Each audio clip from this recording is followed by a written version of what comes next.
Ecotourism, known for its focus on travelers seeking to explore pristine natural areas, is a specialty gaining traction across several global tourist destinations as an avenue aimed at boosting earnings in the industry while at the same time helping in environmental conservation. We're a destination that boasts mainly about nature-based tourism.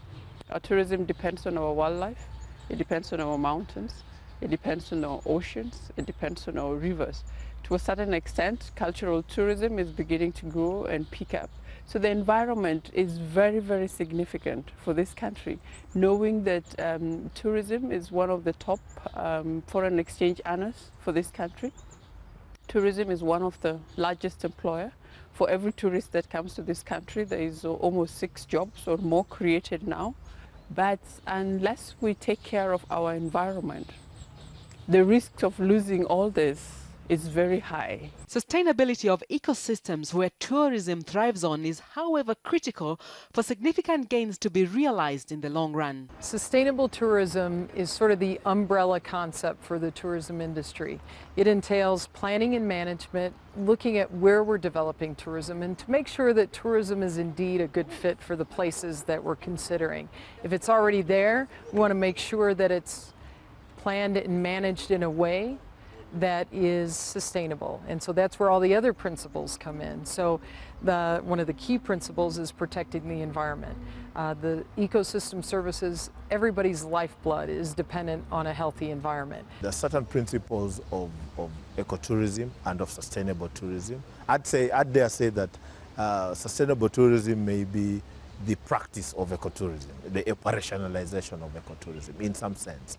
That there are certain important principles of ecotourism that then have been brought into tourism to create a sustainable type of tourism, okay? So that tourism, which we normally would call mass, then responds to sustainability concerns, whether it be large resorts, whether it be beach hotels, whether it be other types of developments, that they're taking important principles from ecotourism and infusing them or mainstreaming them into their businesses and creating a more sustainable brand of tourism that responds to the needs of the earth.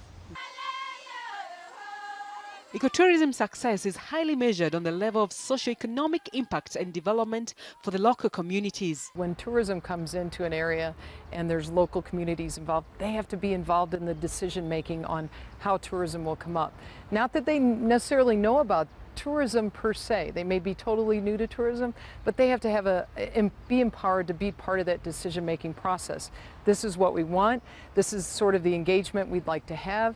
This is the training and education we need for capacity building. This is the type of ancillary support we could provide. Communities are now nearly equal partners when it comes to sharing the benefits of tourism. Looking at our tourism up to the mid-1990s in Kenya, there was absolutely no community benefit from tourism until the advent of ecotourism and the first international conference of ecotourism that was held in Kenya. Communities came to the table, conservationists came to the table, and it gave everybody an opportunity to start this new experiment. And I can assure you it has grown by leaps and bounds. Today we have communities who are owners or co-owners of tourism enterprises. We have 4% of Kenya's conservation land is now community land. That's how much they've been able to add to the 8% that we had of national parks and reserve. Now we're at 12% thanks to ecotourism that made communities believe that conservation can pay. In the wake of the recent terrorist attack in an upscale mall in Nairobi, where nearly 70 people were killed and 170 injured, security and poaching are amongst the key concerns. Where any tourism destination is, the political environment is key. Where there is generally terrorism and unsettled political environments, people are weary to go there. And as an industry, we try to really look at that, and we're trying to work with state departments and embassies and consulates to really define what the problem is. Is it a contained issue? Is it widespread? These travel advisories often are blown up to an extent that they actually hurt the very destination instead of really helping and recover from a tragedy that may have happened. Poaching is one of the biggest threats to the tourism industry as we know it, because in most parts of Africa, our tourism is wildlife based.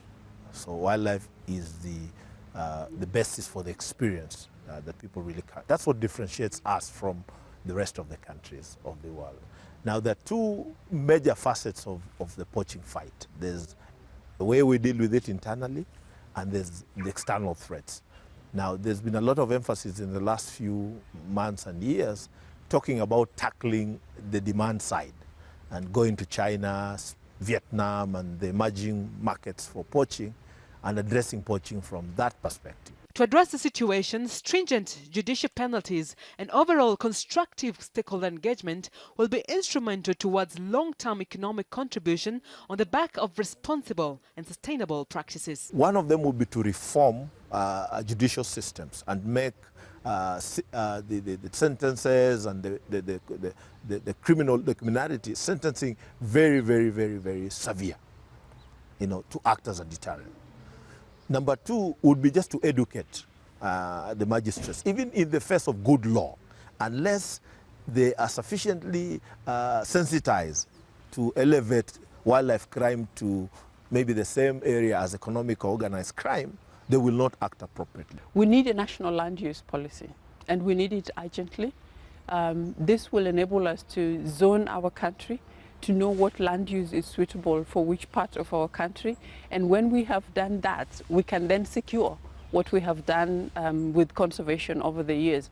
There is concern amongst the conservation fraternity today whether community conservation will be recognized as a land use, because today it is only the national parks and the national reserves that have been recognized in conservation legislation, and in particular the Wildlife Act.